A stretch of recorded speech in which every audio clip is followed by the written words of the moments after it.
Read every day. Read widely. Successful people read. We are constantly reminded that reading is a foundational requirement for an intelligent life. But there is a point where this habit backfires. Consuming too much information can actively impair your ability to think deeply about what you're learning. You finish an article, listen to a podcast, and immediately start another book. Every time you cross an item off your reading list, you get a rush of satisfaction. You feel like you are getting smarter. Underneath that activity, however, a mechanical act of moving your eyes across a page often replaces the cognitive act of reasoning. It becomes an addiction to consumption rather than a tool for growth. Think about what happens when you finish a great book. Before you process the argument, someone recommends another title. You add it to your list. You discover an idea, consume it, feel inspired, and move on. This loop creates a problem. Learning doesn't happen at the speed of consumption. The dopamine hit outpaces your processing speed, and information blurs together. Imagine moving into a small apartment and filling it with chairs, tables, and bookshelves. A little furniture makes the room useful, but if you never stop adding furniture, eventually there is no usable space left to actually move around. Information works the same way. You might remember dozens of isolated facts and collect a notebook full of opinions, but without organizing and connecting those ideas, you haven't built better judgment. You've just created mental clutter. This clutter is often the result of specific reading habits that feel productive but actually prevent learning. Take highlighting, for example. If you mark every sentence that sounds intelligent, you haven't identified what truly matters. You've simply recorded what caught your attention.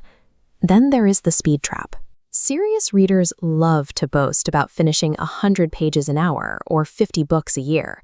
But a reader who processes 30 pages carefully, tests the central argument, and connects it to their own life will learn more than someone who skims 100 pages and remembers nothing. The most subtle danger is the authority trap.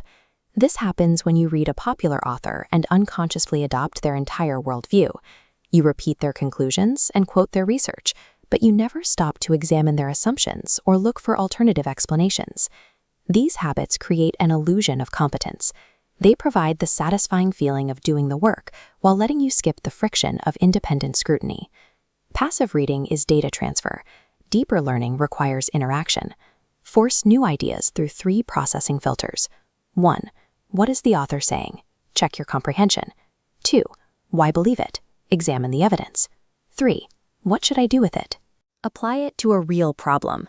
This framework filters your intake. It creates a checkpoint that ensures only vetted, actionable ideas enter your long-term storage. Implementing this framework requires a new rule. True learning demands the creation of intellectual space. You have to physically step away from the material.